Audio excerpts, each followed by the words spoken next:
코로나 또 번졌습니다. 특별히 인천이 지금 갑자기 오늘 하루에 10명이 확진자가 늘어났는데,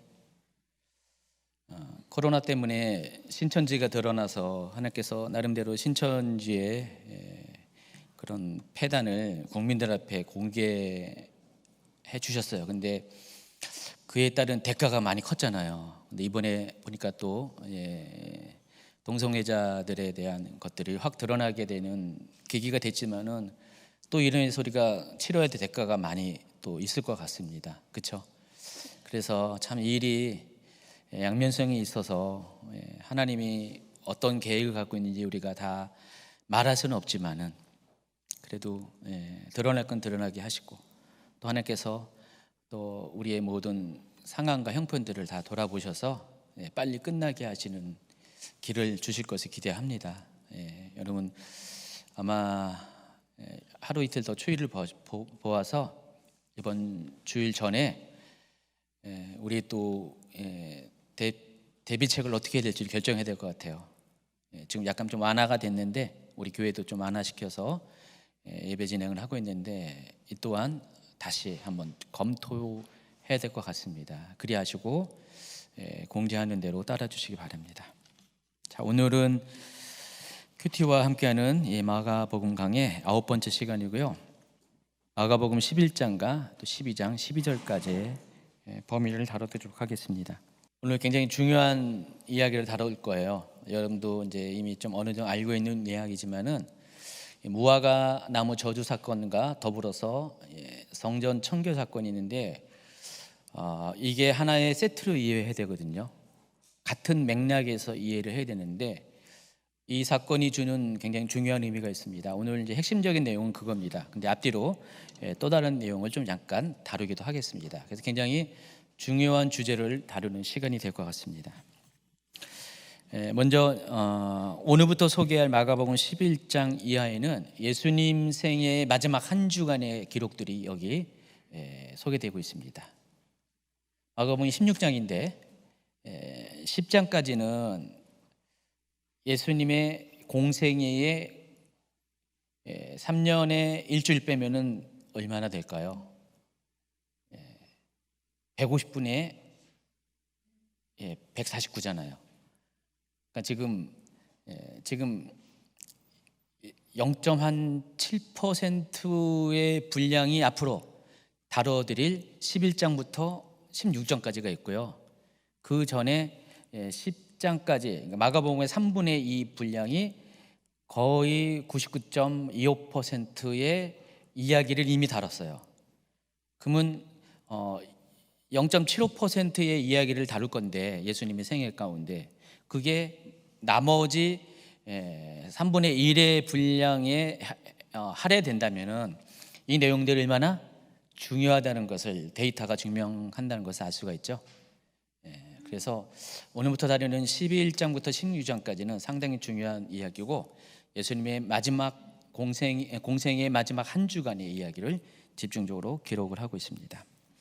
자, 여기까지 오기까지의 예수님의 여정을 다시 한번 돌아보면요, 예수님은 이제 갈릴리에서 이제 출발을 하셔서 요단 동편 해변길을 따라서, 여러분 지도에 보시면은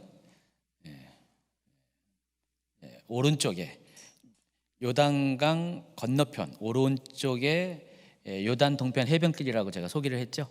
그 길을 따라서 저희가 지금은 이제 요르단 지역이고요.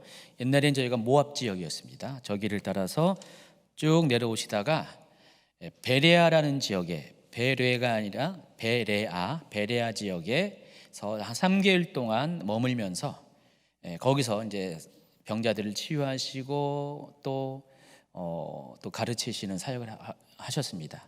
자, 이 지역은 그 세례 요한이 세례 주었던 그 지역도 이 안에 들어가 있어요.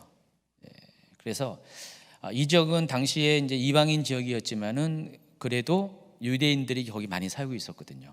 예수님이 그 지역에서 유대인과 이방인 사역을 동시에 하신 것 같습니다. 자주 다니셨어요. 저 지역도. 그래서 저 지역에서 3개월 동안은 머물면서 사역을 하셨고요. 그리고 이제 마지막 이제 일주일을 남겨두시고 드디어 요단강을 넘으셔서 요단강에 넘자마자 첫 번째 주요 도시가 여리고죠. 여리고를 통과한 후에 유대 광야길을 따라서 유대 광야길 아시죠? 여리고에서 예루살렘까지는 높이로 따진다면은 한 1000m 정도 되는 그 경사된 길을 따라서 드디어 감람산 지역의 베다니와 벳바게에 이르게 되고요. 그리고 마침내 예루살렘에 들어가시게 됩니다. 자, 이 길이 전통적으로 예수님 당시에 유대인 중에서 갈릴리 지역에서 사는 사람들이 예루살렘을 방문할 때 자주 선택하는 루트입니다. 예수님이 이 루트를 따라서 이렇게 예루살렘에 들어가십니다. 마가복음 11장 1절. 그들이 예루살렘에 가까이 와서 감람산 벳바게와 베다니에 이르렀을 때, 자, 그럼 베다니와 벳바게가 정확하게 어떤 위치에 있는지를 한번 다른 그림을 통해서 보겠습니다. 3번 슬라이드요. 베다니, 벳바게, 예루살렘 동그라미 표시로 해가지고 위치를 이야기했고요. 또 다른 그림을 보면은 여러분 이제 이거는 좀 고도가 있는 그림이기 때문에 더 베다니와 벳바게와 예루살렘의 위치를 파악할 수가 있을 것 같습니다. 자, 그러면 거기에 나와 있는 길들을 한번 소개하면은요. 5번 슬라이드. 오른쪽에 이제 베다니가 있고요. 위쪽 길로 따라가면은 벳바게가 있습니다. 예루살렘을 가려면은 베다니에서 가려면 두 가지 길로 이제 갈 수가 있어요. 밑에 길이 있고 위에 길이 있죠. 그러니까 위로 올라가면은 벳바게가 있고 벳바게를 지나서 감람산을 통과해서 기드론 골짜기를 건너가면은 예루살렘 성입니다. 예수님은 지금 저 윗길로 택하셔서 베다니에 도착하셔서 저 여리고에서 쭉 오면 베다니 도착하고요. 베다니에서 밑에 길로 가지 않고 윗길 벳바게를 통해서 감람산을 통과해서 예루살렘을 가시게 됩니다.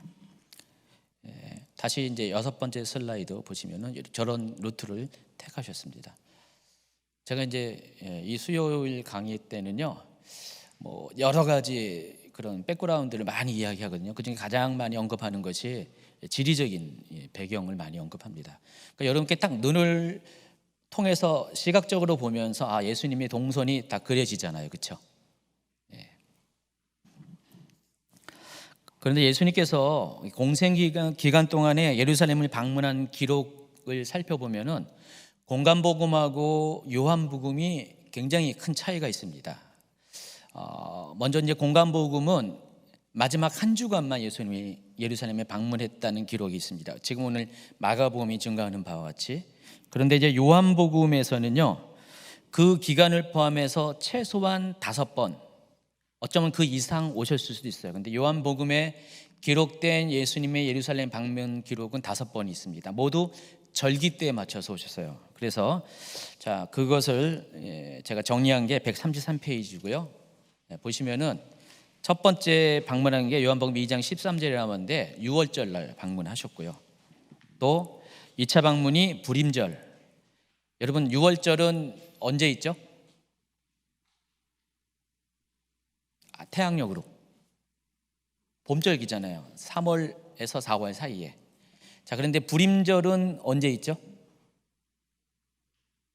6월절보다 앞에 있어요. 그러니까 여호와의 7대 절기가 여러분 아시다시피 6월절, 무교절, 초실절, 또 오순절, 맥추절, 그리고 몇 개 있나요? 4개 있나요? 그리고 나팔절, 초막절, 그 전에 속죄일, 대속죄일 7가지잖아요.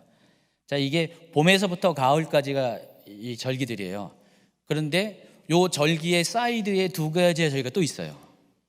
이 7대 절기는 하나님께서 직접 명령하셔서 지키라고 정해 주신 거고요. 하나님께서 주신 절기가 아닌데 유대인의 역사 가운데 경험한 그 체험을 통해서 유대인들이 절기를 지킨 게 있어요. 바로 요 양쪽 사이드에 존재하는데 첫 번째가 3월 달 정도에 지키는 불임절입니다. 이게 에스더서를 배경으로 한 거죠. 그리고 또 가을절기를 지나서 우리 태양력으로 12월 정도 우리 성탄절과 겹칠 때가 종종 있습니다. 그때가 수전절이 있습니다. 이 두 가지 모두가 다 민족적인 어떤 회복의 어떤 사건을 기념해서, 자, 이거는 뭐죠? 불임절은 에스더 시대 때 하만이 유대인 모두를 몰살하라고 할 때 그때 하나님께서 유대인들을 구원하신 그날을 기념해서 불임절을 지켰고요. 또 수전절은 마카비 시대 때 마카비가 그 회파되고 오염되었던 그 예루살렘 성전을 다시 회복하는 그날을 기념하기 위해서 수전절을 지켰습니다. 그렇죠? 이 두 가지는 사람이 정한 절기고요. 7개, 중간에 7개는 여호와의 절기라고 하나님께서 직접 지키라고 명령하신 모아딤이라는 여호와의 절기입니다. 자, 그렇다면은 불임절은 3월 달에 있어요. 그러면 예수님께서 맨 먼저 요한복음 2장에 6월절 지켰고 5장에 불임절 때 방문했다면은 지금 1년 뒤라는 것을 알 수가 있죠. 그렇잖아요. 지금 달력을 거꾸로 갈 수는 없어요. 앞으로 나아가니까 3, 4월에 먼저 가셨고 3월에 또 두 번째 방문했으니까 1년 뒤라는 것이 증명이 되잖아요. 그렇죠? 계산이 빨리 되겠죠. 예. 그리고 3차 방문이 요한복음 7장이었고요. 초막절 때 방문을 했습니다. 그리고 4차 방문이 수전절 12월 달이죠. 그리고 마지막 방문이 3, 4월인 6월절에. 자, 이런 그런 사이클로 예수님이 방문했습니다. 다 보면은 절기마다 예수님께서 방문하셨어요. 근데 어쩌면은 이 절기 외에도 방문하실 가능성이 많아요. 근데 예수님께서 3대 절기에 예수님도 유대인의 남자이기 때문에 3대 절기에 맞춰서 예루살렘을 방문하셨을 것 같아요. 예수님도 율법을 지켰으니까. 왜냐면은 예수님이 곧 하나님이신데 하나님께서 지키라고 하신 율법을 예수님께서 안 지킬 리 없잖아요. 그렇죠? 예수님은 분명히 더 많은 횟수에 걸쳐서 절기마다 이렇게 방문하실 가능성이 많아요. 근데 성경에는 이렇게 최대 요한복음에 5번의 예루살렘 방문 기록을 남겨두고 있습니다. 어쨌든 요한복음에 보면은 공관복음과 달리 예수님은 예루살렘에 종종 자주 방문하셨다는 것을 확인할 수가 있죠. 자, 그렇다면은 한 번 온 것도 아니고 이렇게 여러 차례 예수님께서 예루살렘에 방문했다면은 방문하실 때마다 어느 곳인지 모르지만은 예수님께서 머무시는 정해진 장소가 있을 가능성이 있어요. 왜냐면은 예수님의 사역의 특징이 그렇잖아요. 갈릴리에서 예수님은 나사렛 출신이잖아요.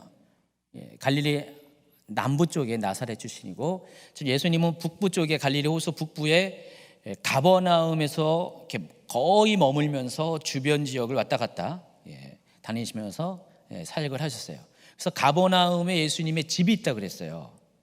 돈 주고 산 그런 집이 아니라 예수님의 선교의 베이스 캠프 역할을 하는 곳. 그게 어디라고 했죠? 베드로의 집, 베드로 장모의 집이라고 그랬습니다. 가버나움에 있어요. 예수님은 항상 그 집에 머물면서 갈릴리 중심으로 전도를 하셨어요. 그럼 예루살렘에도 그런 장소가 있을 가능성이 있어요. 그 장소가 어디냐? 베다니입니다. 예루살렘에서 아주 가까운 곳이에요. 3km밖에 떨어지지 않았어요. 3km면은 1시간 정도 걸어가면 충분히 도착할 수 있는 거리죠. 그래서 이 베다니에 머물면서 예수님께서 예루살렘을 방문합니다. 오늘 이제 여러분에게 다뤄드릴 내용을 보면은 오늘은 이제 셋째 날까지 이제 다뤄드릴 겁니다. 셋째 날까지 다뤄드리고 셋째 날 중반까지 다뤄지고 이제 다음 주에 이제 그 다음에 이야기를 할 건데 보면은 다 베다니에서 주무셨다라고 명확하게 기록을 하고 있어요. 그러니까 베다니에서 주무시고 낮에는 예루살렘을 가서 사역을 하십니다. 밤에는 다시 베다니로 돌아가십니다. 그럼 베다니에 무슨 여관을 구하신 것도 아니고 거기에 평소에 예수님을 섬겼던, 예수님을 사랑했던, 또 예수님이 사랑했던 그 사람들이 있는데 그게 바로 나사로와 마르다와 마리아의 집입니다. 이 세 남매의 집이 베다니에 있습니다. 그래서 거기에 머무실 가능성이 있다는 것입니다. 거의 제가 보기에는 99%. 자, 그 내용들이 이렇게 성경 구절이 있죠. 마가복음 11장 11절 한번 읽어주세요. 예수께서 예루살렘에 이르러 성전에 들어가사 모든 것을 둘러보시고 때가 이미 저물매 12 제자를 데리시고 베다니에 나가시니라. 베다니로 가셨다. 예루살렘에 방문하신 다음에. 자, 근데 이 마가복음에서는 베다니가 감람산에 속해 있다고 아까 1절에 소개했잖아요. 1절에 뭐라고 써 있어요? 감람산 벳바게와 베다니에 이르렀다 그랬습니다. 근데 이제 지도를 정확하게 보시면은 뭐 그때 당시에는 어떻게 이해할지 모르지만은 베다니와 벳바게와 감람산이 저렇게 약간 떨어져 있어요. 또 다른 지도를 보여주세요. 이렇게 위에서 찍은 지도입니다. 지금 이거는 현재 지도입니다. 현재 사진이에요.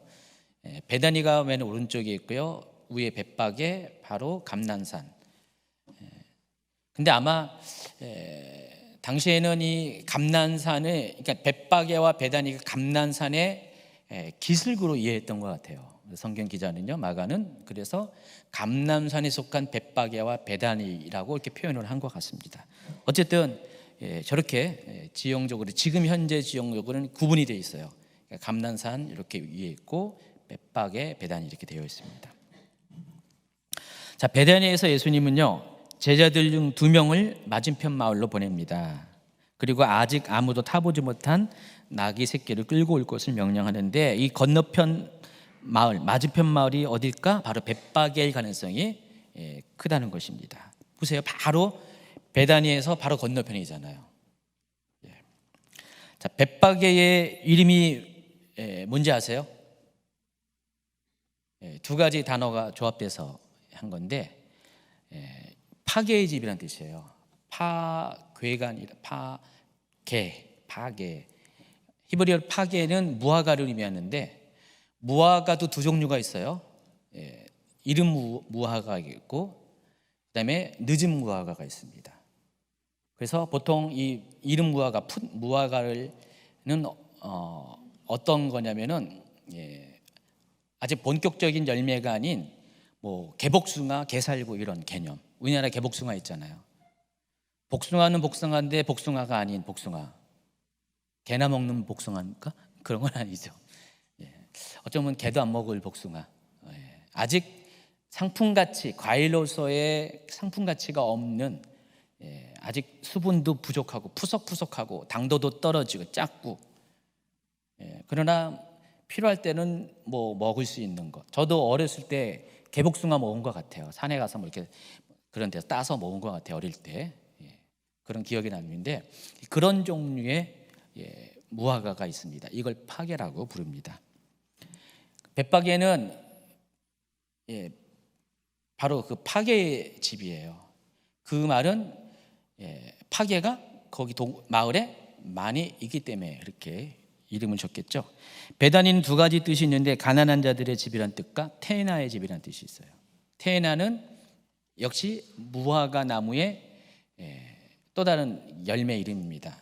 그래서 본 열매예요. 그러니까 여러분이 지금 먹는 무화과, 한국에서 사 먹는 무화과가 파괴가 아니라 저 테나예요. 테나가 어떻게 생겼는지 한번 다시 이렇게 다른 그림으로 보여주면은요, 저기 매달려 있는 거고요. 저게요. 저거 언제 먹죠? 7, 8월 정도면 여름가을이에요. 저기가. 제가 가끔 가다가 어느 분이 이렇게 갑자기 박스째 저 테나를 갖다 주신 적이 있어요. 그분도 어느 분이 갖다 주셔가지고 또 목사님이라고 제일 먼저 섬기신다고 이렇게 갖고 오셔서 먹을 때가 있어요. 저렇게 생겼죠. 저 테나의 사이즈가 얼마나죠? 조그만 복숭아 정도, 큰 건 크지만은 그래서 저걸 가리켜서 테나. 그리고 왼쪽에 있는 저 보시더라도 저 맛없게 생긴 저게 파괴, 햇무화과, 늦무화과 이렇게 부르고 있습니다.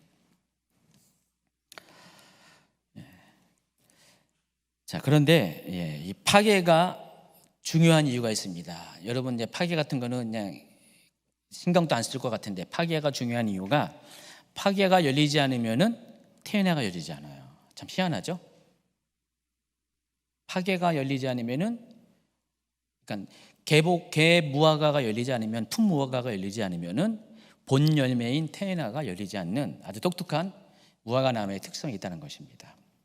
자, 이 파괴는 6월절 즈음에서 3, 4월경에 열리고, 봄에 열리고, 또 태어나는 여름에 열리는 여름 과일이라는 것을 아시기 바랍니다. 그리고 이 태어나는 무화과는요, 한 번 열리면은, 보통 한 번 열리면은 끝이잖아요. 근데 여기는 계속 열려요. 여름 내내 4번, 5번 따먹잖아요. 또 열려요. 그러니까 무화과 나무 굉장히 좋은 거죠.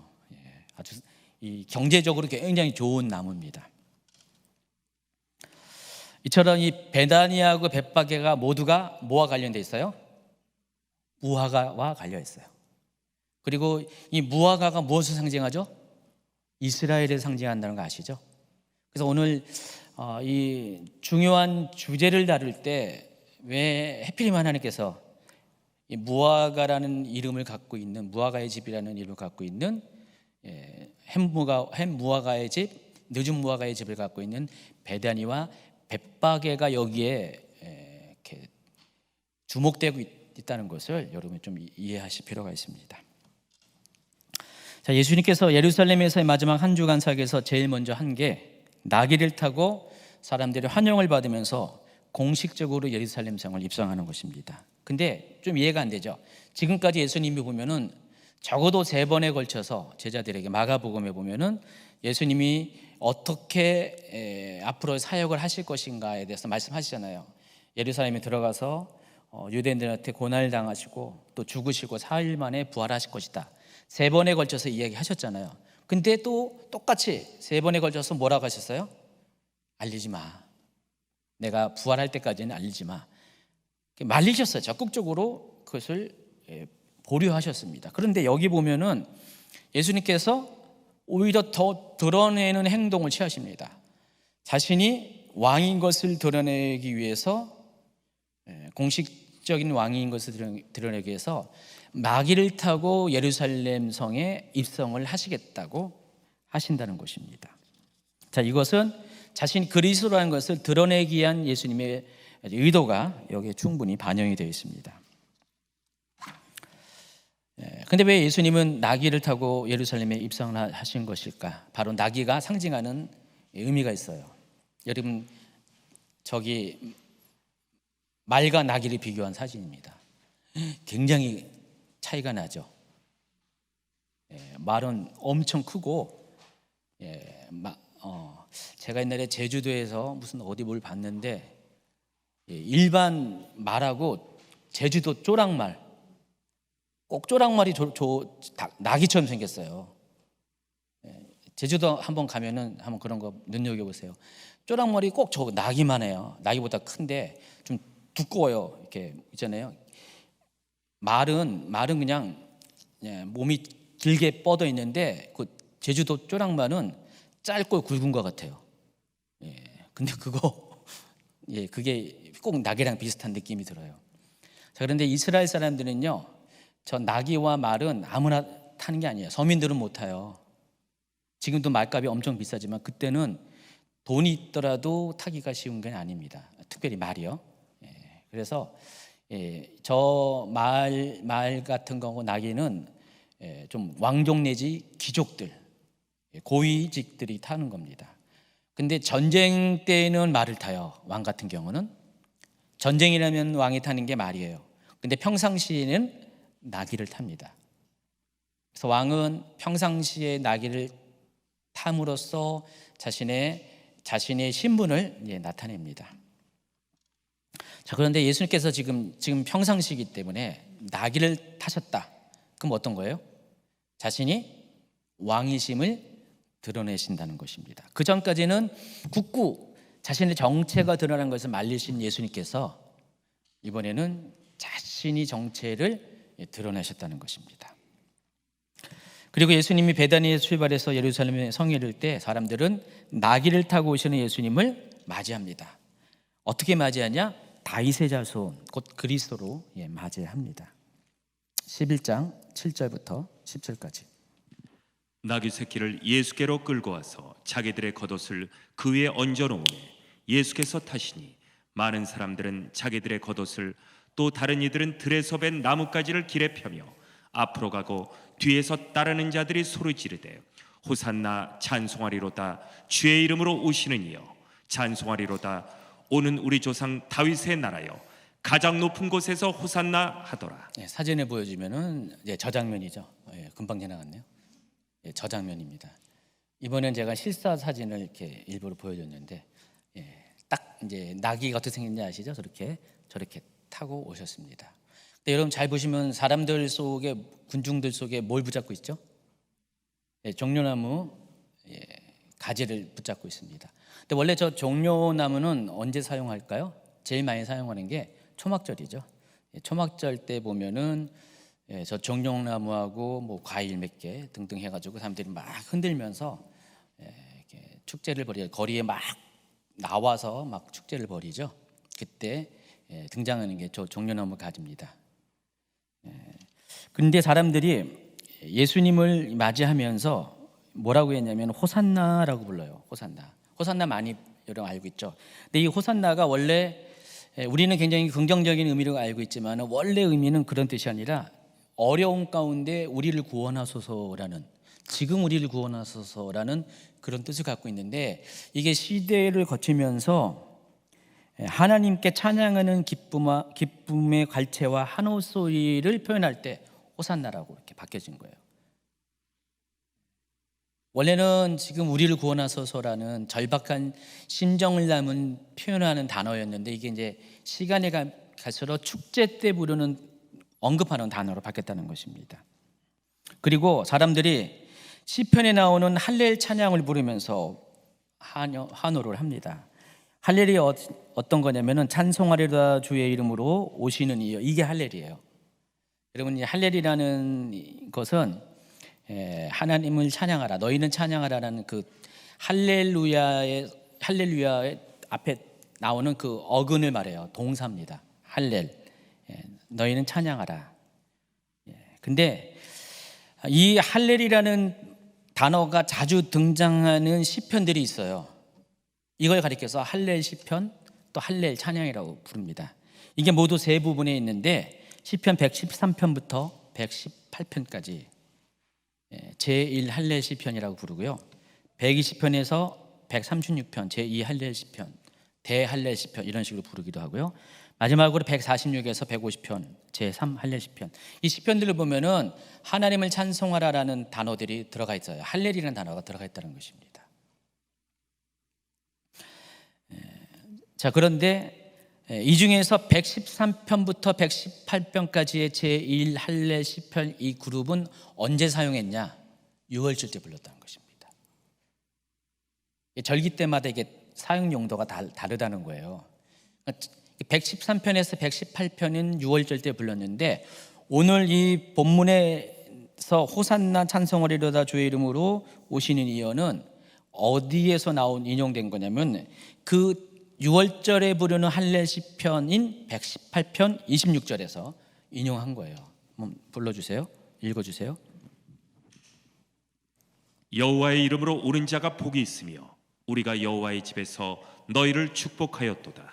자, 이 장면을 이제 보면은 제가 몇 가지 설명했는데 지금 군중들이 예수님을 환영하는 그런 노래, 또 멘트, 또 행동, 이런 것들을 다 보면은 뭐예요? 지금 6월절 배경과 초막절 배경이 믹스가 되어 있다는 것을 알 수가 있습니다. 이해하시겠죠? 그래서 지금 이들은 예수님을 누구로 맞이한 거예요? 자기를 구원해 주시기 위해서 오시는 분. 그래서 호산나라고 부른 거예요. 자기를 구원해 주시기 위해서 오시는 분, 메시아로 인식을 했다는 것입니다.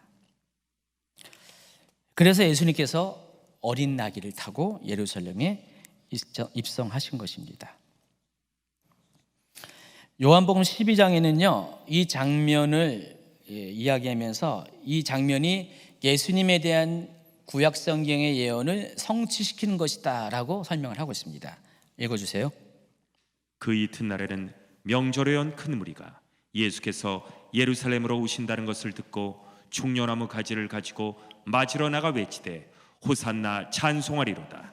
주의 이름으로 오시느니 곧 이스라엘의 왕이시여 하더라. 예수는 한 어린 나귀를 보고 타시니 이는 기록된 바 시온 따라 두려워하지 말라. 보라, 너희 왕이 나귀 새끼를 타고 오신다 함과 같더라. 여기까지요. 자, 이게 어디에 기록됐다고요? 스가랴 9장 9절. 메시아에 대한 예언인데 이것을 성취시키기 위해서 예수께서 어린 나귀를 타고 입성하셨다는 것입니다. 그러니까 제자들은 이어지는 16절에 보면은 처음에는 몰랐다가 나중에 예수님께서 영광을 얻으신 후에야 이게 이거였구나라고 깨달았다라고 기록을 하고 있습니다. 어쨌든 이날 예수님은 예루살렘에 왕으로 입성하셨어요. 그전에도 예루살렘 들어가셨는데 근데 이날은 공식적으로 사람들 앞에 대중 앞에 자신이 메시아인 것을 드러내시면서 입성을 하셨다는 것입니다. 그리고 성전을 둘러보셨고요. 저물 때 다시 베다니로 복귀합니다. 여러분 지금 읽어드린 이 부분은 여러분이 이제 기억하고 있다가 좀 있다가 중요한 또 이야기를 할 겁니다. 두 번째 주제가 무화과 나무의 저주와 이제 성결 청결 사건이 오늘 핵심적인 내용을 이제 다루도록 하겠습니다. 이제 예수님의 예루살렘에서의 마지막 한 주간 두 번째 날이 일정이 소개됩니다. 이게 우리식으로 말하면 고난 주간 둘째 날, 고난 주간 둘째 날이 시작이 됩니다. 자, 그런데 이 단락이 굉장히 중요해요. 근데 문학적으로도 굉장히 독특하게 또 이 단락이 구성되어 있습니다. 여러분 마가복음이 다른 복음서에 비해서 굉장히 독특한 문학적인 구성 방식을 택했다고 했죠. 그게 뭐죠? 샌드위치 기법. 생각나시죠? 샌드위치 기법. 어떤 하나의 스토리가 있는데 중간에 다른 스토리가 끼어 들어간 겁니다. 진행되다가 이 스토리 때문에 끊어졌다가 이 스토리가 끝난 다음에 다시 이어지는 그런 것들. 이걸 샌드위치 기법이라고 했는데 공간복음서에도 조금은 나타나는데 다른 복음서, 근데 마가복음은 무려 9번이나 이 샌드위치 기법을 사용했어요. 근데 샌드위치 기법의 가장 중요한 핵심이 뭐라고 했죠? 중간 내용이에요. 중간이 굉장히 중요한 거예요. 이 전체 문맥을 이해하기 위해서는 중간이 굉장히 중요한데 결국은 이것을 강조하기 위해서 이렇게 쓴 거예요. 그러니까 앞뒤로 있는 어떤 스토리는 중간 스토리를 강조하기 위해서 존재하는 거예요. 서로 다른 사건임에도 불구하고. 이게 샌드위치 기법, 마가가 택한 아주 독특하고도 또 굉장히 기발한 그런 기록 방법이라는 것입니다. 지금 이 단락이 샌드위치 기법으로 구성되어 있다는 것입니다. 자, 보세요. 먼저 예수님은 무화과 나무를 저주하셨죠. 그리고 성전 청결 사건을 일으키셨어요. 그리고 또 저주한 무화과 나무가 말라 죽은 것으로 기록이 끝나요. 그러니까 무화과 나무의 저주 시작 또 마지막 그 중간에 성전 청결 사건이 기록이 되어 있다는 것입니다. 마치 샌드위치처럼 들어가 있어요. 그리고 이 기록들은 이틀에 걸쳐서 진행된 걸로 기록이 되어 있습니다. 그러니까 무화과 나무를 둘째 날 저주하셨고 같은 날 성전 청결 사건을 일으키시고 셋째 날 아침 무화과 나무가 죽어 있는 것을 제자들이 보았어요. 그리고 예수님께 보고하는 그런 식으로 구성되어 있습니다. 좀 더 구체적으로 이야기하면요, 베다니에서 밤 동안 휴식을 취한 예수님 일행은 벳바게를 향해서 나아갑니다. 거기 거쳐서 예루살렘으로 가고자 하죠. 다시 지도를 보면은 저렇게 베다니에서 주무셨어요. 하룻밤 주무셨고요. 나사로 집에서 주무셨고 아침 일찍이 여기 보니까 이른 아침이라고 그랬어요. 근데 이 단어를 보면은 그 시간이 새벽이라는 걸 알 수 있어요. 새벽 3시에서 6시경. 예수님께서 밤 4경에 제자들이 풍랑이는 것을 보시고 바다를 건너 오셨죠. 바로 그 같은 시간대. 그러니까 새벽 시간에 예수님께서 일찍 출발하셔가지고 베다니에서 나와서 예루살렘을 향해 가셨습니다. 근데 식사를 못하고 나오셨어요. 배가 고프실 거 아니에요. 시장길을 느꼈습니다. 근데 멀리서 보니까 무화과 나무가 있는데 잎사귀가 막 이렇게 무성할지 모르지만 자주가 잎사귀가 많이 났었어요. 좀 이따 보이겠어요? 미리 보여주면은 30분 슬라이드 보여주세요. 30분. 이 왼쪽에 있는 게 무화과 나무고 오른쪽도 무화과 나무예요. 왼쪽에는 겨울 동안의 무화과 나무의 모습이에요. 정말 이렇게 볼품 없죠? 저게 무화과 나무예요. 근데 봄이 되면은 저렇게 잎사귀가 난다는 것입니다. 지금 예수님이 6월절이잖아요. 6월절. 봄이에요. 바로 이 직전까지는 아마도 한두 주 전까지는 무화과 나무가 거의 왼쪽 그림처럼 되었을 거예요. 겨울이 지나면서 잎사귀 하나도 없이 저렇게 말라비틀어져 가지고 거칠거칠한 회색빛 이렇게 나무로 이렇게 존재했는데, 예수님이 베다니에서 벳바게로 넘어가는데 아침 일찍 봤더니 어느 무화과 나무가 멀리서 봤더니 저렇게 잎사귀가 이렇게 많이 났다는 거 봤어요. 예수님께서 문득 뭘 생각했냐면은 거기가 벳바게잖아요. 파게가 많은 지역이잖아요. 그래서 저 나무한테 가면은 뭔가 얻을 수 있구나. 뭐예요? 햇 무화과 파게를 먹을 수 있구나라고 기대했습니다. 원래 파게는 어른들은 안 먹어요. 잘 돈 있는 사람도 안 먹고 그냥 애들이나 먹는 거예요. 가난한 자들이나 먹는 겁니다. 근데 배고프면 어떻게 해요? 그거라도 먹어야 하잖아요. 예수님이 지금 아침에 일찍 오셨기 때문에 그거라도 먹잖아요. 먹으려고 마땅히 멀리서 봤더니 잎사귀가 있기 때문에 파게가 있을 것이다 라고 기대하고 거기 갔다는 것입니다. 그런데 기대와는 달리 파게가 없었습니다. 자, 그래서 예수님께서 그 나무를 저주했다라고 기록이 돼 있어요. 11장 13, 14절. 멀리서 잎사귀 있는 한 무화과 나무를 보시고 혹 그 나무에 무엇이 있을까 하여 가셨더니 가서 보신즉 잎사귀 외에 아무것도 없더라. 이는 무화과의 때가 아님이라. 예수께서 나무에게 말씀하여 이르시되 이제부터 영원토록 사람이 너에게서 열매를 따먹지 못하리라 하시니 제자들이 이를 듣더라. 벌써 졸릴 타임이 아닌데 노견 여사님이 이렇게 몇 사람을 조는 사람을 봤나 봐요. 그렇죠? 근데 예수님의 행동을 보면은 납득이 안 돼요. 납득이 안 돼요. 좀 이상하시잖아요. 괴팍하시잖아요. 그렇죠? 여기 보니까 무화과의 때도 아닌데, 그러니까 무화과가 날 때가 아닌데 왜 애꿎은 무화과만 이렇게 저주를 하셨나? 그 얘기가 이렇게 나올 수밖에 없다는 것이죠. 예수님의 행동이 이해가 안 되는데, 근데 예수님이 이상한 행동을 하신 게 아닙니다. 예수님이 왜 이렇게 행동하신지가 무화과를 좀 더 연구해 보면은 우리가 충분히 이해할 수가 있어요. 이미 여러분 다 설명을 한 것처럼 겨울 동안 이제 무화과 나무가 아까 보여준 그림 다시 보여주면은 이렇게 잎사귀 없이 앙상하게 회색빛으로 말라 비틀어져 있습니다. 근데 봄이 되면은 잎사귀가 나요. 잎사귀가 나면 곧바로 첫 열매인 파게가 저렇게 열린다는 것입니다. 이때가 6월절 앞둔 시기이기 때문에 바로 파게가 열릴 때였어요. 지금 시즌이. 근데 13절에서 언급한 무화과의 때가 아니다라는 이 말은 어떤 의미가 있냐면 파게가 열릴 때가 아니다, 그 말이 아니라 본 열매인 테나가 열릴 때가 아니다. 이게 설명이 안 되니까 많은 사람이 헷갈리는 거예요. 그렇죠? 여기서 지금 마가복음 11장 13절에 얘기하는 것은 아직은 테나가 열릴 때가 아니다. 이 말은 테나는 열리지 않지만은 파게는 열릴 때였어요. 그 말이었어요. 테나는 열릴 때는 아니지만은 파게는 열릴 때였다. 그런데도 불구하고 파게가 열리지 않은 것이었어요. 당연히 있어야 됐거든요. 그러니까 예수님이 잎사귀만 보고 다 당연히 있을 것이라 생각하고 갔더니 없어요. 속으신 거예요. 예. 그래서 예수님께서 저주하셨어요. 근데 예수님께서 화가 나서 저주한 걸까요? 그건 아니에요.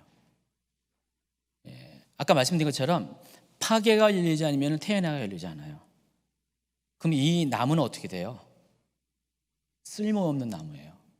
계속 더 받자 태어나가 열리지 않아요. 현명한 농부라면 어떻게 하죠? 이런 나무는 잘라버리죠. 예. 자리만 차지할 뿐이잖아요. 저 아까 나무 앙상한 나무 보세요. 뭔 소용이 있어요? 저 나무 제목으로도 쓸 수 있나요? 무화과 저거 땔감으로 겨우 쓸까? 예. 쓸모도 별로 없어요. 그렇죠? 예. 그렇기 때문에 저런 나무는 공간만 차지하니까 현명한 농부는 저거 없애버리는 게 정상이에요. 예수님이 지금 그런 행동을 하신 거예요. 이해하시겠죠? 자, 그런데 이 같은 겉모습으로 드러나는 예수님의 행동 이면에는요, 예수님께서 이 사건을 통해서 말씀하시고자 하는 중요한 메시지가 있다는 것을 아시기 바랍니다. 예수님이 이 사건을 통해서 누군가에게 경고를 하는 거예요. 누구냐? 바로 무화과 나무로 상징된 이스라엘을 향해서 경고하신 것입니다. 이스라엘 사람들은 자신의 민족을 대표하는 나무가 무화과 나무라고 생각하고 있거든요. 그래서 어린 시절의 그 추억도 무화과와 연관돼서 이야기해요. 여러분 요한복음에 보면은 나다나엘이 예수님께로 왔을 때 예수님이 나다나엘을 아는 척 하시니까 뭐라고 했어요? 언제 내가 간사하지 않은 거 언제 어떻게 아셨냐 했더니 내가 무화과나무 아래 있을 때 내가 너를 보았다 그랬어요. 어린 시절을 얘기하는 거예요. 어린 시절부터 너를 보았다 그 얘기를 한 거예요. 이때 당시 나다나엘의 나이가 예수님보다 2배 정도 많았을 거고, 그럼 어떻게 해요? 예수님이 어떻게 봤어요? 하나님이시니까 어린 시절부터 보고 계셨다 그 얘기를 하신 거예요. 그러니까 이스라엘 사람들에게 무화과나무는 어린 시절과도 연관되어 있는 아주 이스라엘을 대표하는 나무입니다. 그 이스라엘을 대표하는 그 무화과나무를 저주하심으로 인해서 예수님은 지금 이스라엘에게 경고를 하셨다는 것입니다. 하나님께서 유대인에게 주신 특별한 역할이 있어요. 출애굽기 19장 5절 6절 읽어주세요. 세계가 다 내게 속하였나니 너희가 내 말을 잘 듣고 내 언약을 지키면 너희는 모든 민족 중에서 내 소유가 되겠고 너희가 내게 대하여 제사장 나라가 되며 거룩한 백성이 되리라. 너는 이 말을 이스라엘 자손에게 전할지니라. 자, 하나님께서 모세를 통해서 이스라엘 백성과 최초로 언약을 맺을 때 그 전에는 언약의 개념이 아니었죠. 물론 언약은 언약이죠. 아브라함부터. 근데 이게 민족적으로 언약을 맺은 게 바로 이 장면이 처음이잖아요. 그 전에 한 개인 아브라함의 하나님, 이삭의 하나님, 야곱의 하나님인데 이제는 이스라엘이라는 민족의 하나님으로서 언약을 맺는 것이 바로 이 장면이었어요. 이때 하나님께서 뭐라고 했어요? 모든 많은 민족들이 있는데 그 중에서 너희만이 내 소유가 될 것이다. 너희가 내게 대해서 제사장 나라가 될 것이다. 이 말은 너희를 통해서 다른 민족들이 나를 만나게 하는 통로가 되게 할 것이다. 너희는 거룩한 백성이 되게 할 것이다. 자, 이 말씀을 하셨어요. 나중에 보면 베드로전서 2장에 보면은 베드로가 이 말을 가지고 이 표현을 가지고 예수 그리스도로 말미암아 하나님과 회복된 우리의 정체성을 이렇게 표현하잖아요. 동일하게 표현하잖아요. 그래서 우리는 유대인은 이때 당시 유대인은 하나님의 소유이고 제사장 나라이고 거룩한 백성. 이게 유대인의 특권이고 또한 사명이라는 것입니다. 그러니까 유대인은 이렇게 살아야 돼요. 하나님 나라의 소유로 살아야 돼요. 하나님의 소유가 되고 제사장 나라로서 살아야 되고 거룩한 백성의 삶을 살아야 된다는 것입니다. 그래서 하나님께서 이들을 위해서 이러한 특권을 주시고 이렇게 사명을 맡기면서 두 가지를 주셨어요. 뭘 줄까요? 하나님 말씀, 율법을 주셨고요. 또 한 가지는 성전을 주셨어요. 율법과 성전을 이들에게만 주셨다는 것입니다. 근데 만약에 그들이 하나님 백성의 정체성대로 살지 못한다면, 다시 말해서 하나님 백성으로서의 마땅히 맺어야 될 열매를 맺지 못하는 삶을 살게 되면 어떻게 해요? 그들은 마치 열매를 맺지 못하는 이 무화과 나무와 같은 모습이라는 것입니다. 자, 그러면은 그런 그들을 하나님께서 저주하시겠다, 그 얘기를 하고 있는 것입니다. 그 무서운 경고가 여기 있는 거였어요. 실제로 예수님 당시 유대인의 삶과 신앙이 그랬다는 것입니다. 앞전에 이제 마가복음 쭉 설명하면서 유대인들은 하나님께서 주시는 율법을 어떻게 했어요? 잘 간직했나요? 아니죠. 사람의 교훈으로 바꿔버렸어요. 그러니까 율법의 본질은 잊어버리고 사람의 교훈, 다시 말해서 장로들의 유전, 전통으로 표현된 그 토라가 아닌 미시나, 미드라시, 탈무드 이런 걸 가지고 원래 토라를 통해서, 모세오경을 통해서 하나님 말씀하시고자 하는 율법의 본질은 잊어버리고 껍데기만 가지고 사람들을 오히려 구속하고 하나님의 뜻을 왜곡시키는 그런 모습을 보였잖아요. 또 한 가지는 하나님께서 임재하시겠다고 약속한 거룩한 성전인데 그 성전 안에 인본주의를 들어오게 했어요. 물건을 파는 것과 매매하는 것과 돈을 바꾸는 그 장소로 성전 뜰을 허용을 했다는 것입니다. 구별된 장소인데, 하나님의 임재하는 장소인데, 그러니까 인본주의를 받아들였어요. 예수님, 하나님께서 주신 이 말씀과 성전 모두가 어떻게 돼 있어요? 이들이 잘 간직한 게 아니라, 간수한 게 아니라 회파시키고 오염시키고 변질시켰다는 것입니다. 이것이 예수님 당시의 유대인의 현실이었고, 이게 바로 열매 맺지 못한 무화과 나무와 같은 유대인의 지금 모습이라는 것입니다. 그래서 예수님께서 앞전에는, 바로 직전에는 무화과 나무에 대해 분노해서 저주한 것처럼 이 성전에 들어와서는 어떻게 해요?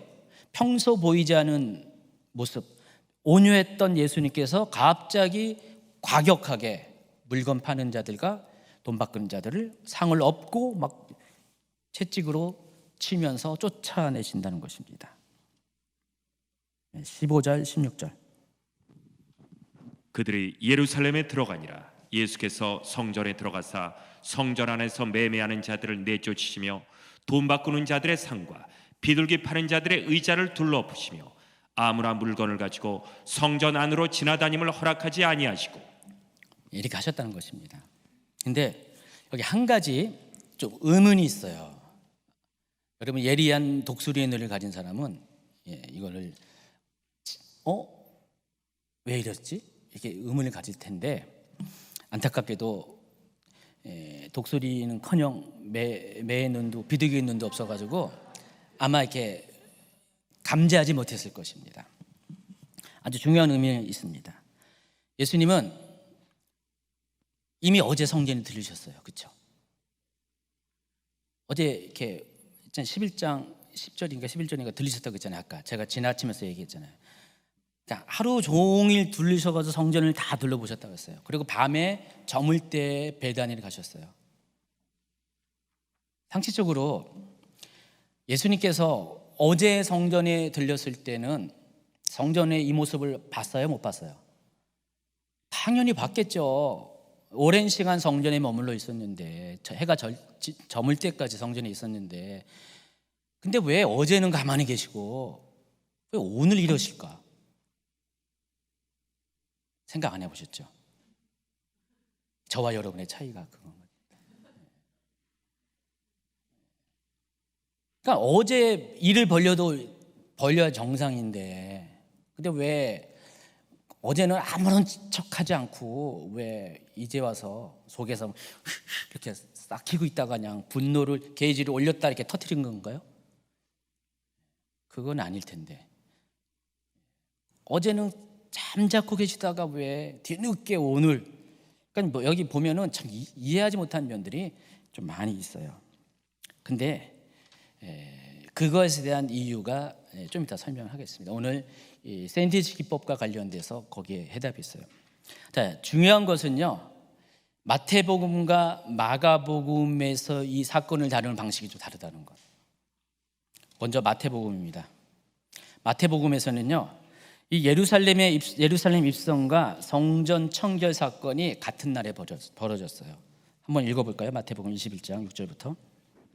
제자들이 가서 예수께서 명하신 대로 하여 나귀와 나귀 새끼를 끌고 와서 자기들의 겉옷을 그 위에 얹으매 예수께서 그 위에 타시니 무리의 대다수는 그들의 겉옷을 길에 펴고 다른 이들은 나뭇가지를 베어 길에 펴고 앞에서 가고 뒤에서 따르는 무리가 소리 높여 이르되 호산나 다윗의 자손이여 찬송하리로다 주의 이름으로 오시는 이여 가장 높은 곳에서 호산나 하더라.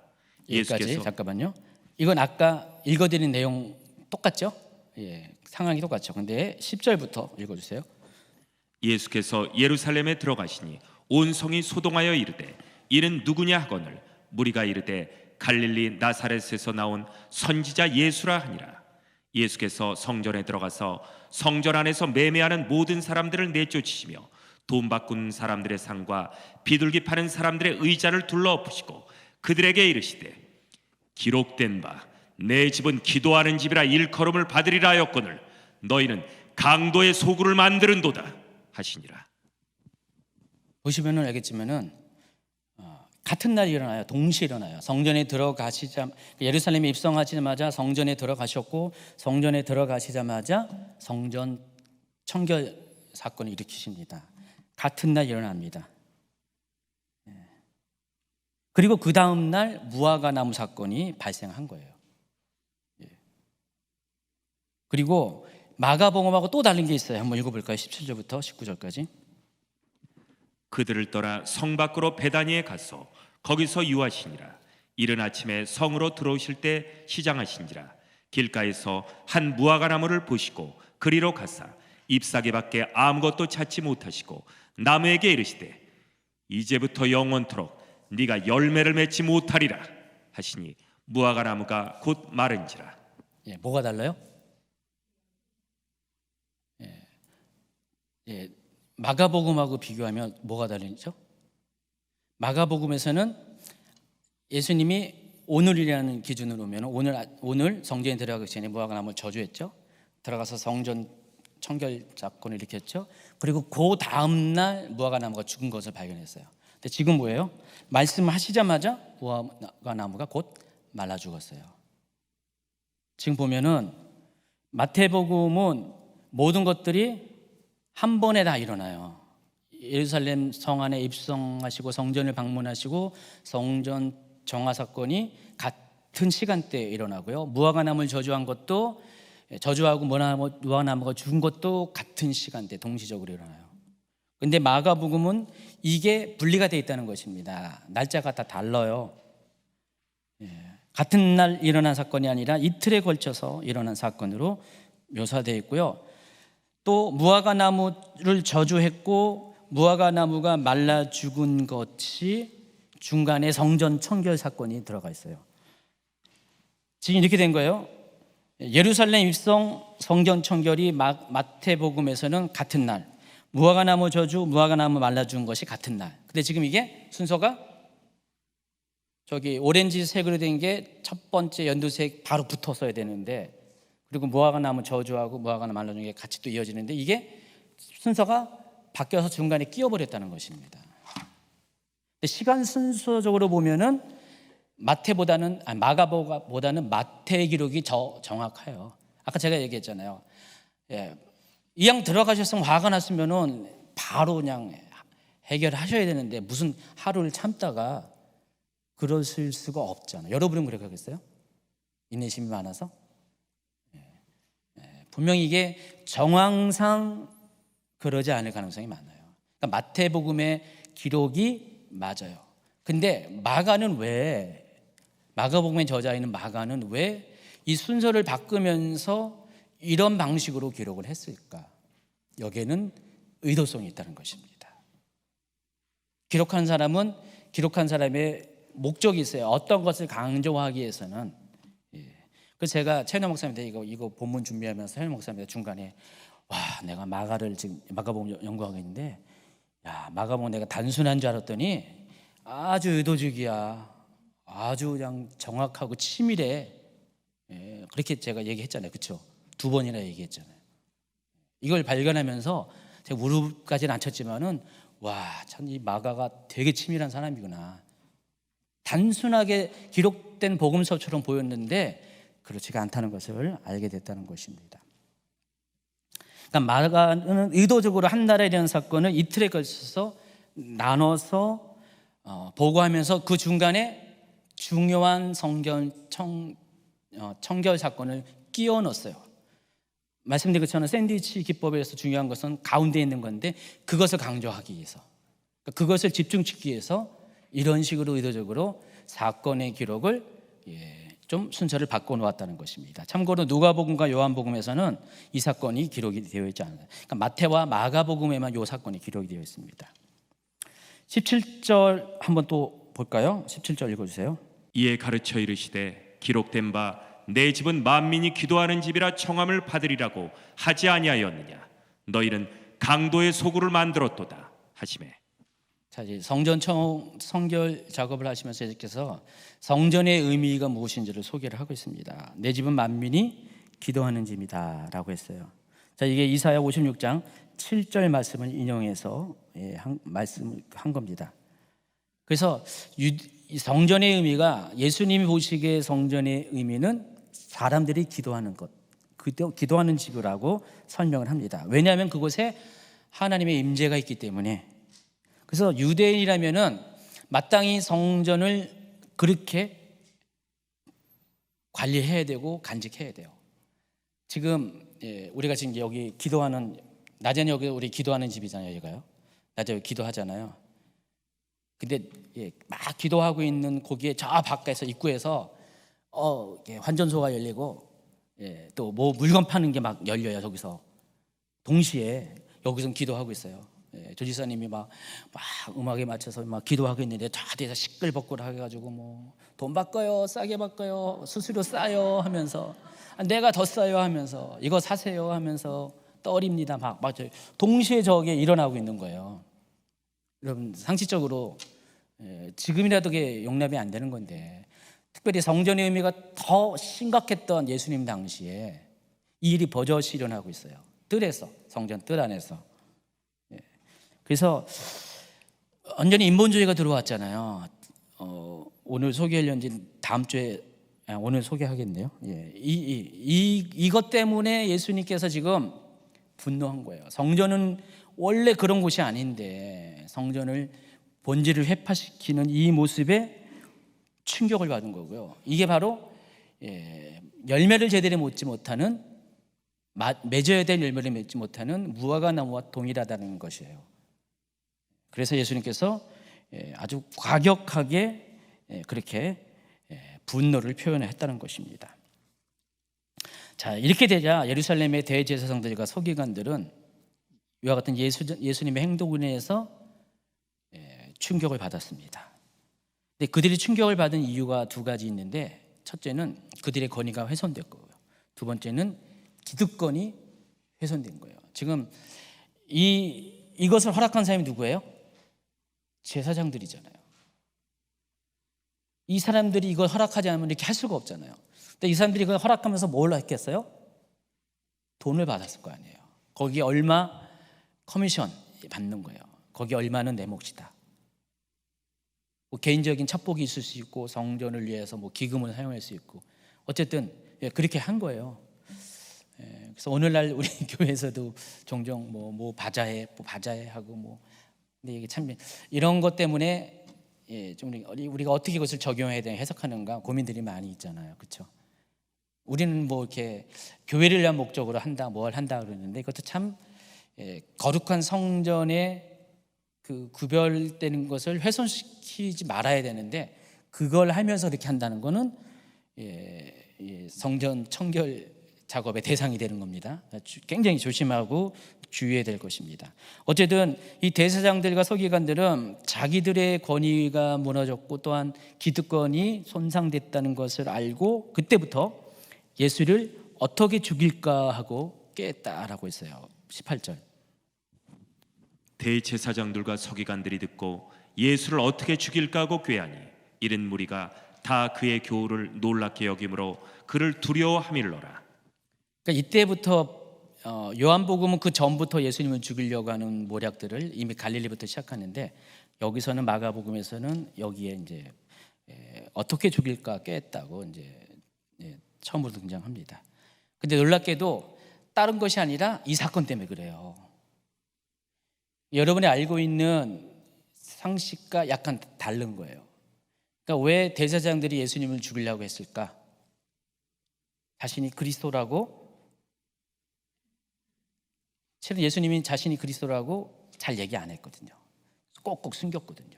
물론 예루살렘 입성할 때 드러내셨지만 거기 그것 때문에 예수님을 죽이고자라고 하는 표현은 없어요. 근데 이 장면 뒤에 바로 이 얘기가 나오거든요. 그러니까 지금 결국은 뭐예요? 그들이 예수님을 죽이고자 했던 계기가 뭐예요? 바로 성전 청결 사건이 직접적으로 원인이 된 거예요. 그러니까 뇌관이 된 겁니다. 그러니까 예수님의 십자가 사건을 일으키는 뇌관이 바로 이 성전 청결 사건이에요. 그러니까 예수님이 이 같은 행동을 하지 않았으면 이들이 예수님을 죽이고자까지 하지 않았다는 것입니다.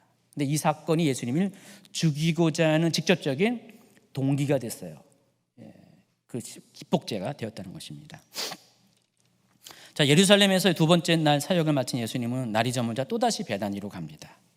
그곳에서 밤을 보내고 또 세 번째 날 아침에 되자 예루살렘 성으로 가고자 할 때 제자들이 바로 어제 예수님께서 저주했던 그 무화과 나무가 죽었다는 것을 보고 예수님께 보고를 합니다. 19, 21절 읽지는 마시고요. 자, 그런데 무화과 나무와 관련된 또 다른 예수님의 교훈이 마가복음 13장에도 나와요. 마가복음 13장은요 다음 주에 할 겁니다.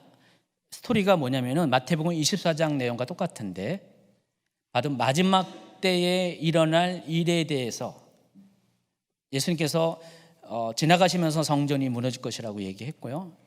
언제 그 일이 일어납니까라고 묻죠. 그리고 또 제자들이 마지막 때에는 어떤 일이 있을 것입니까라고 질문했을 때 예수님께서 마지막 때에 일어날 일들을 13장 전체에 걸쳐서 쫙 이야기를 하세요. 다음 주에 다뤄드릴 겁니다. 다음 주 주제는 그게 될 것이고요. 그 가운데 28절 29절에 이렇게 말씀하세요. 무화과 나무의 비유를 배우라. 그 가지가 연하여지고 잎사귀를 내면 여름이 가까운 줄 아나니, 이와 같이 너희가 이런 일이 일어나는 것을 보거든 인자가 가까이 곧 문 앞에 이른 줄 알라. 그래서 이 마가복음 13장의 전체 주제가 마지막 때에 일어날 일에 대한 종말론적인 가르침 안에서 무화과 나무의 비유를 배우라고 했으니까 이 무화과 나무가 마지막 때와 연관이 있다는 것을 알 수가 있습니다. 자, 유대인들이 다 아는 것은 아까 예수님도 알았잖아요. 무화과 나무가 이제 겨울에는 앙상했다가 봄이 지나고 여름이 가까우면서 점점점 잎사귀가 무성해지기 시작하잖아요. 그러면 처음에 봄에는 6월절쯤 되면서는 파괴가 열릴 것으로 알고 있어요. 근데 파괴는 별로 이렇게 관심이 없어요. 어른들은 신경을 안 써요. 그러나 무화과 나무가 더 색깔이 연두색에서 이제는 더 푸르른 색깔로 점점 초록색으로 바뀌어가면서 여름이 가까워오고 있고, 이제 본 열매인 테이나가 열린다는 것을 알게 돼요. 그러니까 파괴가 열리면 얼마 있으면 테이나가 열리는구나 라는 것을 알게 된다는 것입니다. 그래서 이 성경에는 언어 유희가 자주 등장하는데 워드 플레이라고 그러죠. 하나님께서 제가 원조가 아니라 하나님이 원조예요. 언어 유희를 너무 잘해요. 저는 굉장히 성경적이라는 것을 아시기 바랍니다. 제가 말장난을 많이 하는데 농담이 아니라 진짜 이렇게 성경적으로 하는 거예요. 그래서 여러분 강의 안에는 여기 표현하지 않았지만은 아모스서 8장 1, 2, 3절 한번 읽어주세요. 자막에 여기 있습니다. 주 여호와께서 내게 이와 같이 보이셨느니라.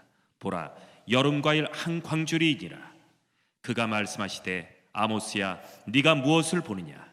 내가 이르되 여름 과일 한 광주리이니이다 하매, 여호와께서 내게 이르시되 내 백성 이스라엘의 끝이 이르렀은즉 내가 다시는 그를 용서하지 아니하리니, 그날에 궁전의 놀이가 애곡으로 변할 것이며 곳곳에 시체가 많아서 사람이 잠잠히 그 시체들을 내어버리리라. 주 여호와의 말씀이니라. 이스라엘의 운명에 대해서 하나님께서 선견자인 아모스에게 환상을 보여주는 거예요. 아모스는 선견자인데 환상 가운데 눈에 보이는 환상으로 하나님께서 이스라엘의 운명에 대해서 가르쳐주고 있습니다. 여기 보면은 아모스에게 뭘 보라 그랬어요? 여름 과일 한 광주를 보라 그랬습니다. 근데 그 여름 과일에 해당하는 게 무화과예요. 근데 저 단어가 카이츠라는 단어입니다. 근데 히브리어에서 이 카이츠라는 단어에서 알파벳 3개인데 가운데 점으로 된 요도 하나만 빼면은 뭐가 되냐? 끝이라는 단어가 돼요. 종말이라는 뜻이 됩니다. 캐치가 돼요. 그래서 요두가 의미하는 게 또 하나님이에요. 그럼 여름가을에서 하나님이 빠지면 뭐가 돼요? 마지막 때가 되는 거예요. 언어 유희예요. 워드 프레이예요. 그래서 지금 이스라엘 사람들이라면은 이걸 알아요. 아모스서를 알고 있기 때문에 이스라엘 사람들은 여름이라는 것이 종말을 의미한다는 것을 알고 있어요. 여러분, 이스라엘의 시간 개념은 뭐예요? 가을에서 시작하잖아요. 나팔절. 그게 거꾸로 흘러가가지고 우리랑 6개월 차이가 있어요. 시간 개념이. 여름이 해의 끝이에요. 그리고 절기상도 그렇게 되죠. 나팔절부터 이렇게 시작되잖아요. 이렇게. 그래서 이스라엘 사람들은 그 여름이 되면은 종말이 온다는 것을 알았어요. 여러분 또 7대 절기에 나타난 예수님의 사역도 마찬가지죠. 여름 끝에 나팔절에 예수님이 공동재림 하시잖아요. 초막절에 천년왕국이 되고요. 그래서 이 여름이 의미하는 것은 바로 종말이다라고 생각하고 있어요. 그러니까 이스라엘 사람들은 무화과를 볼 때 아모스 8장 1, 2, 3절을 통해서 무화과를 볼 때 바로 종말을 생각한다는 것입니다. 그래서 무화과 나무가 두 가지 상징해서 이스라엘을 상징하고 마지막 때를 상징하고 있다는 것입니다. 자, 그러면은 이스라엘 사람들은 파괴가 열리는 걸 보면서 뭘 생각해요? 곧 테에나가 열린다는 것을 아는 것처럼 그거와 마찬가지로 우리 또한 이스라엘을 보면서 종말의 시간표를 알아낼 수가 있다는 것입니다. 이해하시겠죠? 그래서 무화과 나무가 연해지고 잎사귀가 나오면서 파괴가 열리는 것을 보면서 곧 테에나 여름 시즌이 오는 것처럼 종말이 가까운 것처럼 이스라엘을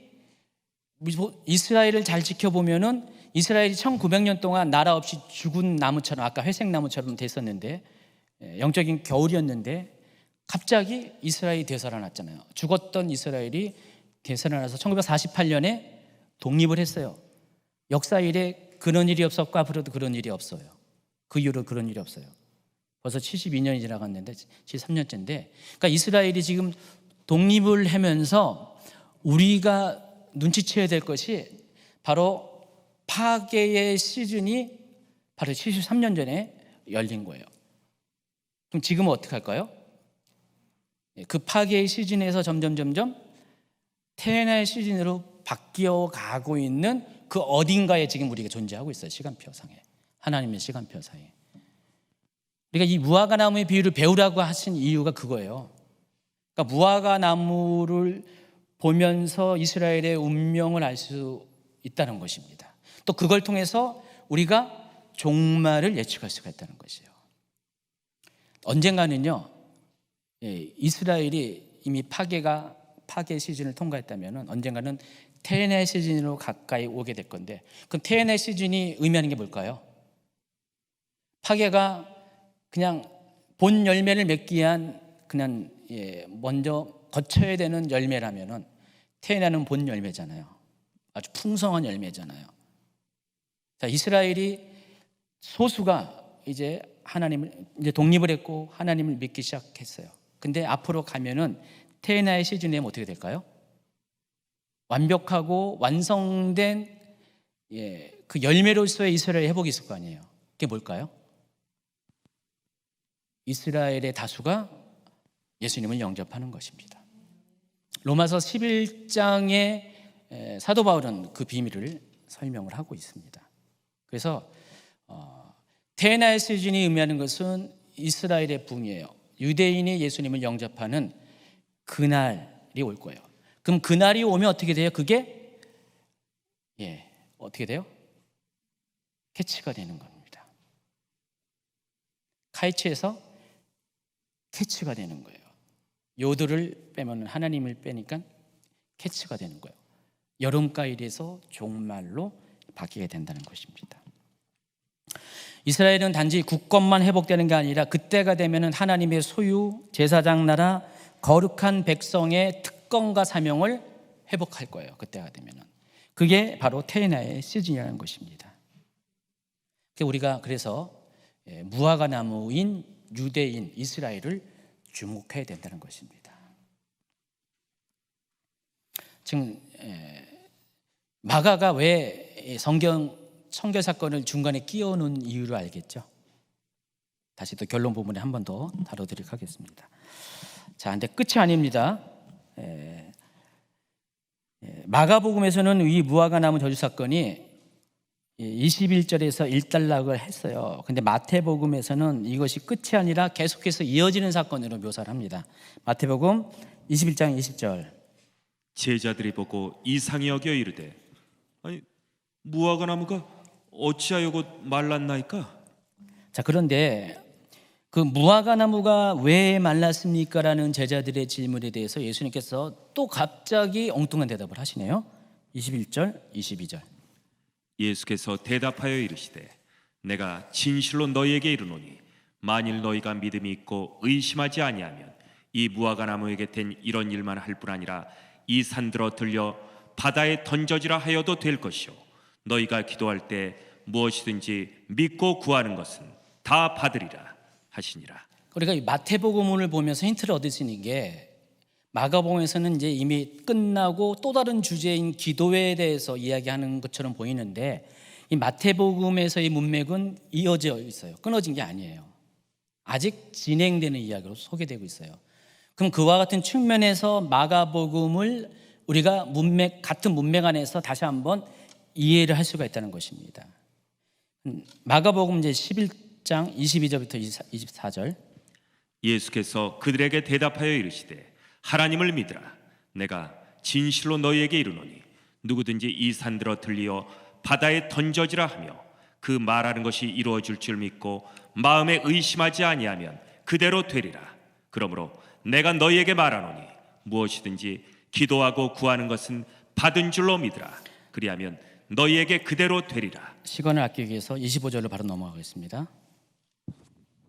서서 기도할 때 아무에게나 혐의가 있거든 용서하라. 그리하여야 하늘에 계신 너희 아버지께서도 너희 허물을 사하여 주시리라 하시니라. 자, 우리가 지금 이 장면을 앞의 내용과 전혀 다른 이야기로 이해를 할 수밖에 없잖아요. 그런데 이 마태복음에서 주는 힌트를 통해서 알 수 있는 것은 특별히 25절에 너희 아버지께서 너희 허물을 사하여 주시리라라고 했어요. 너희가 먼저 용서하고 남을 용서하고 기도하면 전제가 있어요. 남을 용서하고 기도하면은 너희 허물을 사하여 주실 것이다라고 했습니다. 근데 제가 이렇게 생각해 봤어요. 여기서 그 너희가 누굴까? 너희가 누굴까? 지금 계속 이어지는 거잖아요. 이어지고 있기 때문에 이 너희가 의미하는 것이 유대인들을 의미할 것이고요. 그러니까 유대인들이 말라 죽었던 것 같은 유대인들이 그게 유대인들의 허물이었다면은 하나님의 백성으로서 제사장 나라로서 거룩한 소유로서 살지 못했던 것이 유대인의 허물이었고 그것 때문에 저주를 받아서 그들이 말라 죽은 무화과 나무 신세가 되었더라 할지라도 그들이 기도하면은 하나님께서 어떻게 해요? 그들을 회복시켜 주실 것이라는 것입니다. 그런데 그 전제가 뭐예요? 먼저 용서하고, 그러니까 기도와 용서의 관계를 이야기하면서 궁극적으로 말씀하시고자 하는 것들은 이스라엘의 회복이라는 것입니다. 하나님께서 무화과 나무를 저주해서 죽인 것으로 끝나는 것이 아니라 저주해서 죽이신 하나님은 또다시 회복시켜 주실 수 있는 하나님이라는 것을 기도하면, 구하면, 근데 용서를 통해서 이렇게 하실 수 있다라는 것을 말씀하시는 거예요. 결국은 뭐예요? 이 말씀은 죽은 무화과 나무와 같은 이스라엘의 운명에 대한 소망의 메시지라는 것을 우리가 알 수가 있습니다. 이해하시겠어요? 이해한 걸로 믿고 146페이지 넘어갑니다. 이제 얼마 안 남았습니다. 이제는 그다지 중요한 게 아니에요. 앞에는 다 좀 이렇게 이해가 필요한 중요한 문제였는데 11장 26절엔 없다 그랬어요. 근데 이제 이게 다른 번역에 보면은 27절 내용이 26절로 가 있고요. 하나씩 앞으로 당겨져 가지고 중간에서 이렇게 한 절이 두 개로 이렇게 나눠져 있습니다. 없는 게 아니라 절구문을 개역개정에서는 이렇게 한 거예요. 자, 27절 그들이 다시 예루살렘에 들어가니라. 예수께서 성전에 거느실 때 셋째 날 사역이 이제 본격적으로 시작됩니다. 고난주간 셋째 날 사역이 또 예루살렘에서 시작됩니다. 예수님께서 그곳에서 백성을 가르치시고 복음을 전하셨습니다. 자, 그 모습을 보고 대제사장들과 서기관들과 장로들, 여기 보면은 대제사장, 서기관, 장로들, 이 세 그룹을 한마디로 제가 표현하면은 예루살렘의 권위자라고 볼 수가 있어요. 종교적인 권위자, 또 율법적인 권위자, 또 실제적으로 행정적인 권위자, 세 그룹이에요. 그러니까 이 세 종류의 사람들이 예루살렘을 실제적인 이렇게 통치하는 사람들이라는 것이다. 근데 그들이 예수님께 나와서 뭐라고 했어요? 이르되 무슨 권위로 이런 일을 하느냐? 누가 이런 일 할 권위를 주었느냐? 이 말을 왜 했냐? 앞전에 어떤 사건이 있었어요? 성전 청결의 사건이 있었고요. 이들이 괘씸하게 한 게 뭐예요? 그래서 예수님께서 예수님을 죽이려고 논의를 할 정도로 아주 그냥 분노한 게 뭐였어요? 자기의 기득권을 손상시켰고 권위를 빼앗아 버렸잖아요. 그래서 지금 또 계속해서 예수님 그 다음 날도 오셔가지고 가르치고 있으니까 도대체 너 누구 믿고 이래? 누가 권위를 줬어? 이 말은 그예요. 예루살렘의 권위는 자기들인데 도대체 어디서 굴러먹다운 뭐 그런 거 있잖아요. 무슨 뼈다귀 같은 게 뭐 하면서 아니 이게 무슨 나이도 보니까 이제 갓 30밖에 안 넘은 이 젊은 하면서 유대인 이 권위자들 입장에서 그렇잖아요. 나이는 2배 이상을 많이 먹었을 거고요. 자기들은 그냥 유명한 가문에서 이게 했는데 뭐 그냥 이름도 없는 나사렛 250명밖에 안 되는 나사렛 더군다나 목수 출신이 하찮은 그 신분을 간 사람이 와가지고 뭐 백성들이 막 자기를 주목한다고 해서 뭐 무슨 권위로 이렇게 하냐고 그냥 화가 나서 이렇게 물어본 겁니다. 도대체 뭘 믿고 이렇게 까부냐 그 얘기를 하고 있습니다. 이때 예수님께서 대답을 이렇게 하십니다. 11장 29절부터 예수께서 이르시되 나도 한 말을 너에게 물으리니 대답하라. 그리하면 나도 무슨 권위로 이런 일을 하는지 이르리라. 요한의 세례가 하늘로부터냐 사람으로부터냐 내게 대답하라. 그들이 서로 의논하여 이르되 만일 하늘로부터라 하면 어찌하여 그를 믿지 아니하였느냐 할 것이니 그러면 사람으로부터냐 할까였으나 모든 사람이 요한을 참 선지자로 여기므로 그들이 백성을 두려워하는지라. 이 장면을 보면은 뭐가 생각해요? 그 유명한 지혜자들이 예수님을 함정에 집어넣기 위해서 하는 질문들 12장에 보면은 다음 주에 초반부에 그것들을 두 가지를 얘기할 겁니다. 아주 탁월하게 이 사람들이 머리 써서 아주 연구를 한 연구 결과를 가지고 예수님을 함정에 빠뜨리는 모략의 질문들을 두 가지를 할 거거든요. 그 다음 주에 소개할 건데 그에 앞서서 예수님께서 지금 그들이 감히 대답할 수 없는 질문을 하신 거예요. 세례에 대해서 요한의 세례에서 하늘로부터냐 아니면 사람으로부터냐. 그러니까 이렇게 대답해도 저렇게 대답해도 욕먹는 건 마찬가지예요. 그러니까 이들이 뭐라고 했어요? 예수께 대답하여 이르되 우리가 알지 못하느라 하니 예수께서 이르시되 나도 무슨 권위로 이러냐 하는지 너희에게 이르지 아니하니라. 이렇게 끝나버렸습니다. 이제 마지막 주제인데 12장으로 넘어갑니다. 12장으로 넘어가면서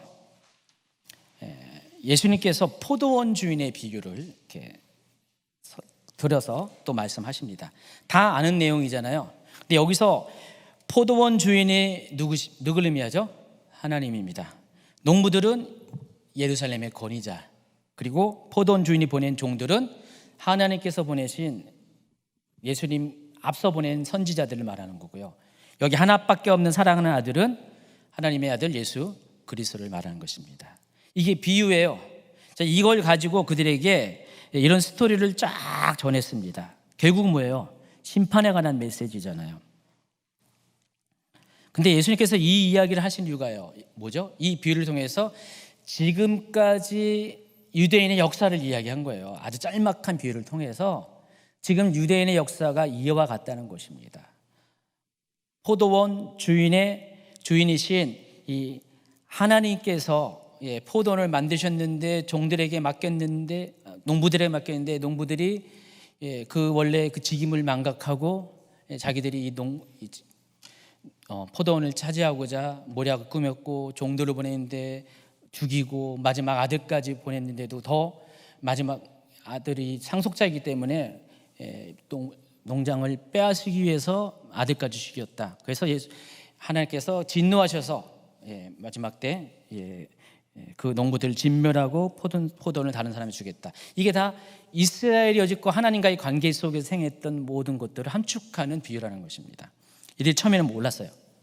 이 말이 뭔 말을 의미하는지 몰랐는데 12장 10절 11절에서 예수님께서 이 말씀을 하시자 깨닫게 됩니다. 읽어주세요. 너희가 성경의 건축자들이 버린 돌이 모퉁이의 머릿돌이 되었나니 이것은 주로 말미암아 된 것이요 우리 눈에 놀랍도다함을 읽어보지도 못하였느냐 하시니라. 이 비유를 이 시편 118편의 말을 했더니 비로소 이게 자기들에게 한 말인 것을 비로소 깨닫게 됐다는 것입니다. 그래서 이때부터는 어떻게 했냐? 가만두면 안 되겠다. 앞전에는 성전 청교 사건에서는 예수님을 죽일 논의를 했다면은 이때부터는 실행을 하고자 결심을 합니다. 18절. 대제사장들과 서기관들이 듣고 예수를 어떻게 죽일까 하고 꾀했다고 그랬고요. 12장 12절. 그들이 예수의 이 비유가 자기들을 가리켜 말씀하신 줄 알고 잡고자 하되 그렇지만 12장 12절 후반 보면 무리를 두려워해서 예수를 두고 갔다 그랬습니다. 이때 지금 이 예루살렘에 모인 사람들이 약 6만, 원래 예루살렘 인구가 6만 명인데 이때 당시는 최소한 100만 명 이상 모였을 가능성이 많습니다. 그러니까 절기가 되면 특별히 6월절 때 사람들이 더 많이 모이는데 100만 명 정도의 사람들이 모였을 거고요.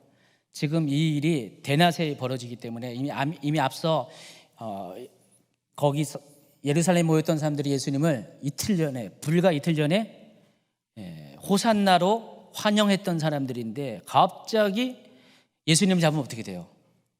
그 무리들이 가만히 있겠어요? 그러니까 무리들이 두려워서 감히 잡지 못해요. 그래서 예수님을 보내드립니다. 자, 그런데 결국은 이 예루살렘의 권위자들은 어떻게 하냐? 바로 그 무리들을 이용해서 예수님을 십자가에 못 달리게 합니다. 그 불과 며칠 뒤에 그 무리들, 자기가 두려워했던 무리들을 방향을 바꿔서 예수님을 십자가에 못 박히게 하는 도구로 사용한다는 것입니다. 얼마나 교모한지 그건 나중에 또 설교하겠습니다. 이제 결론을 맺습니다.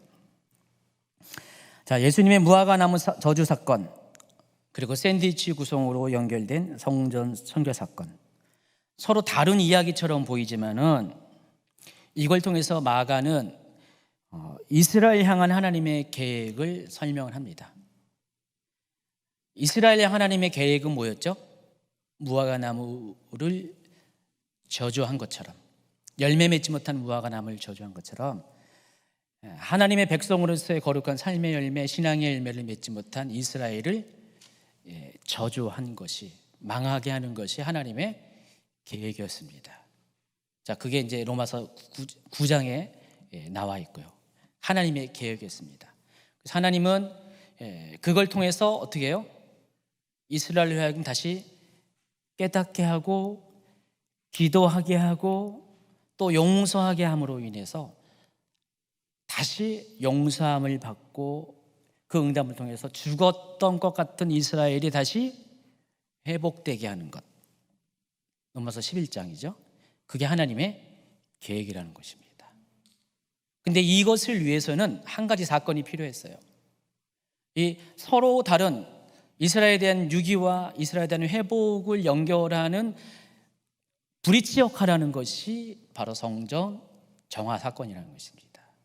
그들 안에 있는 모든 더러운 것들, 하나님께로 가까이 가는 것들을 막아서는 죄악들을 예수님 스스로 그것을 깨트려 버리신 거예요. 또 실은 그것 때문에 예수님이 그 사건이 발달이 돼서 뇌관을 터뜨려서 십자가를 지시게 된 거죠. 그래서 이 성결 사건이야말로 하나님의 계획을 이루는 핵심이다.